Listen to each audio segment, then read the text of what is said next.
Hello ladies and gentlemen, and welcome back to my channel for another Hot Toys diecast figure review. Now today we're going to be taking a look at another entry in the video game masterpiece series. Now this figure took me completely by surprise when Hot Toys announced they were doing the Punisher War Machine armor based off its appearance in Marvel Future Fight, which is of course a mobile phone game. Now this opens the doors for a whole bunch more characters that hopefully Hot Toys will be able to do now that they have this license, if this figure does sell well. Now I personally got mine from toyswonderland.com, and if you'd like to pick up your very own, I've included the link down in the description below. They've got FedEx and DHL shipping, so you can get it in a matter of days. And also, I didn't experience any import or duties or taxes or anything like that on my delivery, so fingers crossed it's the same for you. And also, their price is really darn good. It's currently cheaper than Sideshow Collectibles themselves. As I said, link is in the description below, and while you're down there, why not hit that subscribe and bell notification icon so you're notified as soon as brand new content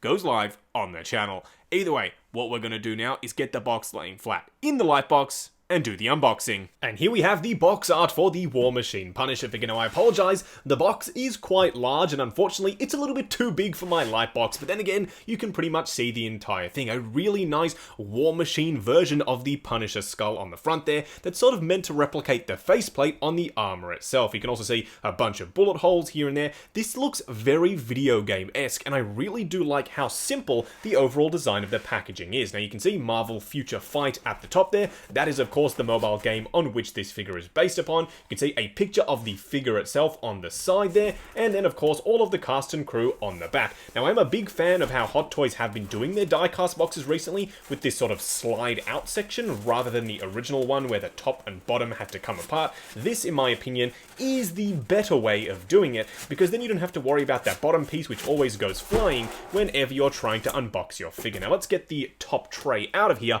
and take a look at the inner foam. Now as you can see, it says the Punisher War Machine armor. It is a nice high density black foam, so you shouldn't have any issues when your figure does arrive. Now luckily with FedEx, this arrived relatively quickly, so again, if you do want to get this quicker than normal, hit up FedEx or DHL. They can get it to you even with the current coronavirus climate. Now let's take a look at the figure himself. I have been super excited. I love War Machine, there's no two ways about it, and of course I love Punisher as well. Who doesn't? He's a total badass, and combining the two works a treat. This thing, number one, he's super heavy, of course, being the Mark III War Machine. He is super chunky, super heavy, and I love the way this paintwork is coming across. It looks so darn good. I'll zoom in, don't worry, and we'll do the full review so you can see all of the little details. We'll do a comparison as well to the proper War Machine armor, but for now, just know that I am very impressed with how this piece is looking. Interesting to note, there are a couple of sort of different colored sections here and there throughout the armor. I didn't notice that when I did the original sort of figure preview video with the silver on the boots here and there. It's actually quite different in terms of how this piece is coming across. I can't wait to compare it to the other War Machine. Now let's take a quick look at the head sculpt, and don't worry, we'll see this on the body throughout the course of this video, but this is a very video game-esque style head sculpt. It looks really darn good, and yes, it's not that typical sort of look for Frank Castle, but I think this will work quite nicely on the armor. Now if you were to ask me right now if I was going to go for this look or the helmeted one, I probably wouldn't be able to tell you, so I'll have to let you know about that when you see the next collection too. And now you can see it comes with a bunch of hands, and then of course, just like all of the other diecast armors, the bottom tray does come off. And then of course you have all of the other accessories, so some flame effects, his Gatling gun chains, more guns, and of course his display base. Either way, what we're going to do now is get all of this stuff laid out in the light box and take a closer look at everything he comes with. And here we have all of the accessories that come with the Punisher War Machine armor. Now let's take a look at the display base first. Now as you can see, it's got a very sort of crazy and scratched and damaged look about it, and I really like the way it looks. Typically this sort of purpley blue is sort of used for Punisher, and I really like the way it looks on this display base. Now would I have rathered a metal nameplate? Yes, probably, but I'm sure this will work work for a lot of people in their collections. I think everyone's getting tired of me mentioning the metal nameplate, so I probably will start to limit that in the future, but nevertheless, a metal one would have been really nice. This display base really does work for me. Now, of course, being an Iron Man / War Machine style figure, he comes with a bunch of stuff. Now, let's start off with the head sculpt, the one really nice, awesome new piece in this set, and I really like the way it looks. You already saw it in the previous clip, but I love the detail, I love the texture, and it does have a certain softness about it that does lend to a video game character. I also do like the sort of hair curl at the front there. This doesn't really look like any actor that I know of, but I really like the way it looks for a generic War Machine Punisher figure.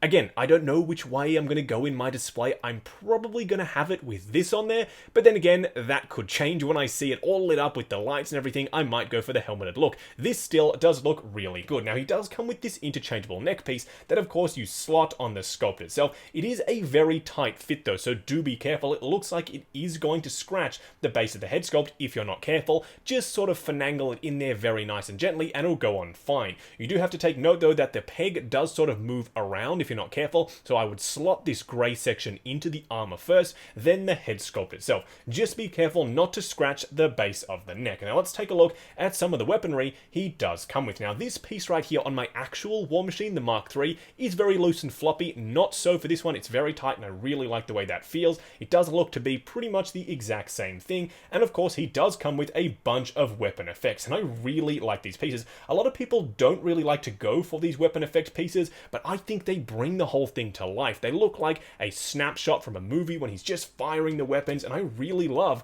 the way they've done it. And under these super harsh lights of the light box and also my display cabinet, they light up really nicely. That just brings the whole thing to life, like I said. Now, he also does come with this piece right here, which is a very big and very chunky Gatling gun style piece, except the barrels are rather short. I think it looks a little bit funky. I would have rather these be a little bit longer. They don't appear to turn. They are a fixed piece, unlike some of the other Gatling guns we've gotten from Hot Toys. You can, of course, plug in this piece. The interesting thing, though, is it's slightly off-center, and mind you, it's very hard to get on there, but then again, it kind of looks like it's rotating and firing, but as you can see, it doesn't sort of encompass all of the barrels. Now, I did check to see if you can use these on the other Hot Toys Gatling guns. Unfortunately, you can't. The minigun that comes with the Punisher, and also the minigun that comes with the Terminator, this doesn't fit because of that central peg right there. There's nothing for it to slot into. On this piece right here, it does have a peg hole, and you can, of course, plug it in. Unfortunately, on those other ones, it simply doesn't. Now, it does come with this piece right here,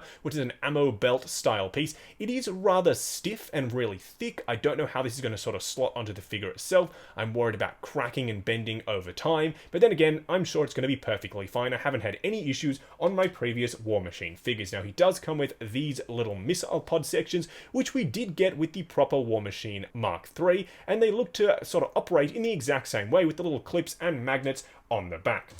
Now, for even more armament, he does come with these two little armament pieces which slot on the underside of his arms. They are just little cannons, and you can sort of armor him up even further if that's something you'd like to do. He does come with these sort of sonic disruptor pieces, these pieces right here, which are on top of his hands. They aren't removable or interchangeable. You just pop the hand on there itself, and then the weapon is already attached. Now, of course, he does come with the usual sort of repulsor style hands, but he does come with the articulated fingers as well. I really like the Iron Man figures and also the War Machine figures because of these articulated finger hands. They really sort of lend a little bit more creativity to your posing when you can move the fingers as well. The final pieces that he does come with are these right here. And you're probably thinking, Justin, what on earth do these attach to? I don't see any more guns here. Well, there are two already on his arms, and these can slot on there to give him even more firing effects, and I really like the way these look. There's a nice translucency towards the end with a really nice sort of solid fiery look towards the base. These look absolutely fantastic.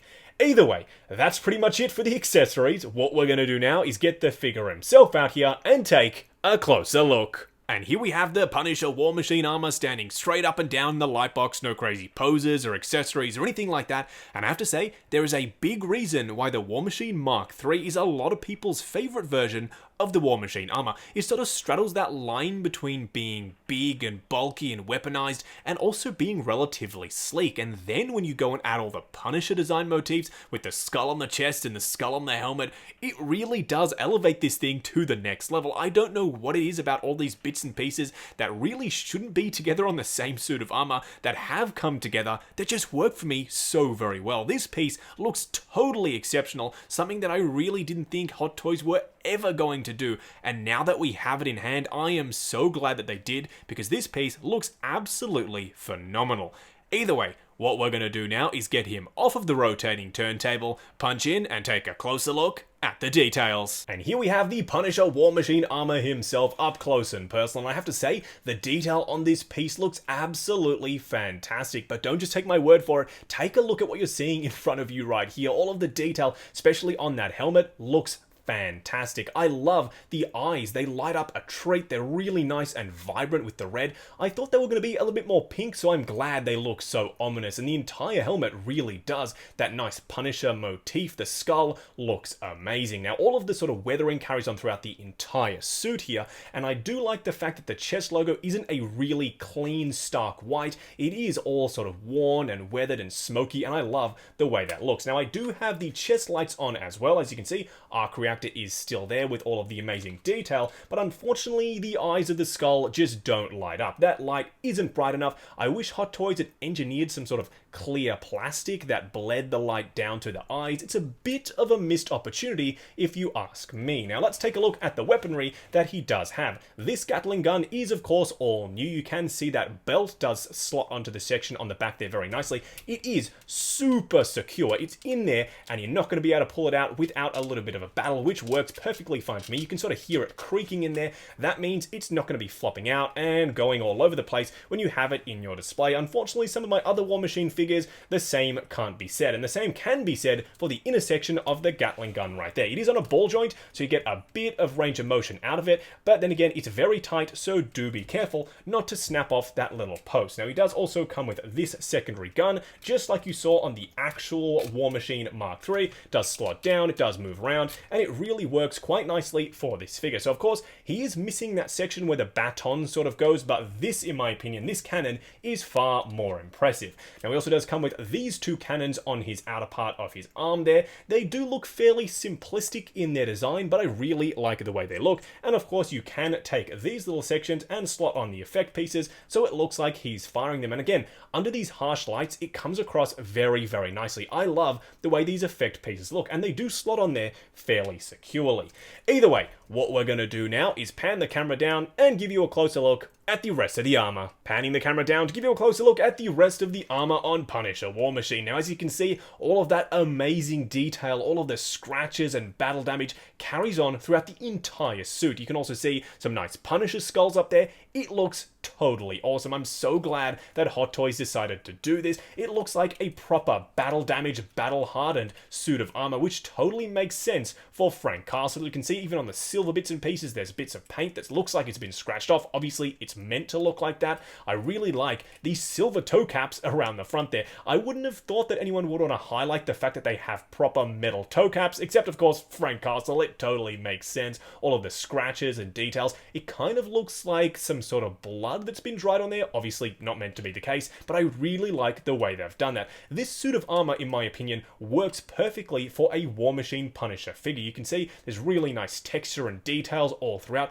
The fact that they've sort of reused the video game model to make this figure, obviously they already had the mold in production, but the fact that they were able to make this happen really is totally surprising. If you'd asked me a year ago if Hot Toys would do something like this, I would have told you, yeah, you're probably dreaming, but now that I have it in hand, it totally does make sense, and I'm so very glad that Hot Toys decided to make this happen. Now, just quickly before we move on to comparisons, I thought I'd show you what the head sculpt looks like on the body, and don't worry, you'll see it a little bit later in the video at the wrap-up, but for now, this looks absolutely awesome. I really didn't think I was going to like this head sculpt as much as I do. It works perfectly for this suit of armor. I'm so glad that Hot Toys decided to include the unhelmeted head sculpt. Now, for a quick side-by-side comparison between the standard War Machine Mark III and, of course, the Punisher War Machine, there aren't really too many differences between the two. The big noticeable one, obviously, is that huge Gatling gun. It looks awesome, it looks really imposing, and I'm glad that they popped that on there. The second one that you might not really notice at first is the shoulder pads. Not only are they a little bit bigger, they're more chunky, but they are now unfortunately made of plastic rather than die-cast. So that's a change that I don't necessarily really like, but they are more accurate to the look in the game. They've also added those extra cannons onto the forearms there. Other than that, they're pretty much identical between the two. Now, just quickly going over articulation on the Punisher War Machine armor figure. Now, I'm going to be a little bit more careful on my copy of this figure. I've paid for it with my own money. When you get yours in hand, I'm sure you can push the joints a little bit further than I'm willing to go. Now, this is my first die-cast figure that I've actually covered articulation on, so you'll have to bear with me if I miss a joint here and there. There are a bunch of bits and pieces that move on this figure, but that means you're going to hopefully be able to get some really nice dynamic poses. Either way, starting off with the head sculpt itself, it is on one of those slider joints on the inside there, so you get a really decent range of motion back and forward, and of course it can swivel around. It's a ball joint as well. There's also a joint at the lower part of the neck, so you get, as I said, a bunch of motion out of the head sculpt itself. It's very emotive, and I think that works quite nicely for this figure. Now, when you do pop the normal head sculpt on there, you're going to get a little bit less range of motion because the neck is one fixed piece. Now, in terms of the arms themselves, they do move up to about there. Do be careful of this piece. Don't let it butt into the armor itself. More than likely, you're going to want to move this first, then the arm, and you'll get a little bit more range of motion out of it as well. You can, of course, pull the arm outwards. So if you didn't see that, I'll do it again. So it comes out like that. There's a little joint that's like a butterfly joint, but it comes outwards. You can swing it forward, and of course, you can get the arm moving a whole bunch when you use that secondary joint. So you can get forward, and of course, all the way around. You do also have a swivel at the upper bicep right up there, a really nice double bend at the elbow itself. It isn't as good as you'd expect. This sort of plate doesn't move out of the way like the Mark 50, but it's decent enough. And of course, you do have a traditional 1/6 scale joint at the hand itself. Now, in terms of the sort of torso articulation, there are a bunch of bits and pieces that can move. First of all, it can extend, so as you can see, the top can come out. Then you do get a really nice range out of that piece there. Do be careful that you don't scratch the paint on this skull with this top piece, but there's a fair amount of clearance there, so you should be alright. I don't hear any scraping or anything like that. And of course, you can pull it out again, and then you get a really decent crunch. Look at that crunch out of a die-cast armor. Back in the day, out of the plastic figures, that is something that you really couldn't get. So you get a bunch of motion out of there. It does also swivel, and of course, you do get a bit of swivel at the top there. And when you do compress it all back down, it hides quite nicely. Now, in terms of these hip skirts, they do move out of the way, so you get more sort of range of motion out of the legs, but then the legs also do drop down on a couple of different sections, and you do get a really decent range of motion forward out of these super heavy, chunky legs. I know it's not the best range, but taking into account how big this leg is, it's really surprising that it can move at all. Now, it goes out to about there, even with that secondary joint, and then when you collapse it back up, you do have a swivel at the upper thigh, a pretty decent, very ratchety and clicky joint, double joint I should say, at the knee itself, and it does compress really nicely. Then of course you do have an ankle pivot and a bit of articulation at the foot. Going over the 3 cool and 3 annoying things about Punisher War Machine. The first annoying thing has to be this discolored plate on the front there. I know it's meant to be that color, but for me, it really doesn't work with the overall scheme. At a distance, when it's on display in your normal cabinet lighting, I'm sure it's going to be fine, but under these super harsh lights, it definitely sticks out like a sore thumb. The second annoying thing has to be the fragility of the paint in the joints. As you can see right there, a little bit of silver die cast is showing through. That is simply from bending the arm once when I did the articulation segment, and now the paint has chipped off. A little bit frustrating, but then again, you can pass it off as battle damage because the rest of the piece is all scratched up as well. The third annoying thing has to be the fact that the chest lights unfortunately don't light up. These eyes lit up would have looked absolutely fantastic, really ominous on the shelf, but unfortunately, because the positioning of the arc reactor and the fact that Hot Toys didn't move it down or find out some other way of making sure the light hits those eyes, it just doesn't work. The first cool thing about Punisher War Machine has to be that head sculpt. It looks so darn good. I don't know what it is about it that just speaks to me, but Hot Toys definitely did nail it with this head sculpt. Now, I know a lot of people don't like these, but the second cool thing has to be these blast effect pieces for the cannons. They look so darn awesome. It makes it come to life, gives it a real sense of presence, and I love the fact that Hot Toys went ahead and included these pieces. Now, because this isn't an all-new figure, I was really struggling to find the third cool thing about it, because technically the same could be said about the original War Machine, but the third cool thing has to be this silver detail on the toes themselves. I know, a bit of a cop-out, it's just a paint application, but I really like the way it looks. Now, just wrapping up on the Hot Toys video game series, War Machine Punisher figure. This was a release that I really wasn't all that excited about, then I really was, and now that I have it in hand, I absolutely love it. It was a huge surprise at how good this figure really was. Then again, it shouldn't be all that surprising because the War Machine Mark III already was a really good base to start off with. That figure pretty much had no flaws that I can think of, and the same can be said with this release right here. You're getting that previous figure plus a whole bunch more Punisher related goodness, and that is absolutely awesome. I know a lot of Punisher fans have been waiting for Hot Toys to really dip their toes in that sort of multitude of Punisher lore that's out there, and now the fact they were able to get the license for Future Fight and then bring us this figure already based off an awesome figure is really just icing on the cake. I love all of the little details here. The paintwork is amazing. That head sculpt is absolutely spot on.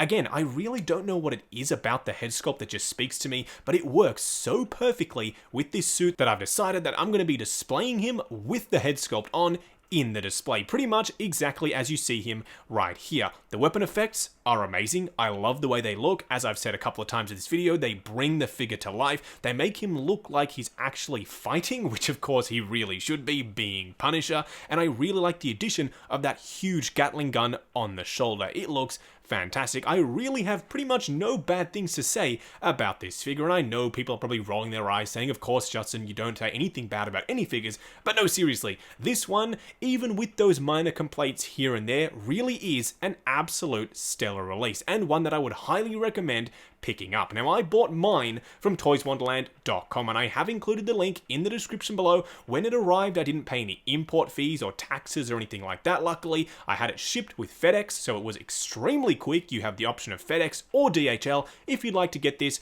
a little bit quicker, and as I said in the intro, the price is currently cheaper than Sideshow Collectibles, and it is in stock and ready to ship right now. Also, if you really do like seeing Hot Toys and third-party content, why not hit the subscribe and bell notification icon? It's right below the title of this video, so you're notified as soon as brand new content goes live on the channel. Also, check out the link to 6 Scale Network, the brand new awesome Facebook group. Come along, chat figures, share photos of your collection, and of course, see what's coming up next on the channel. Like, comment, and subscribe, and we'll catch you in the next video.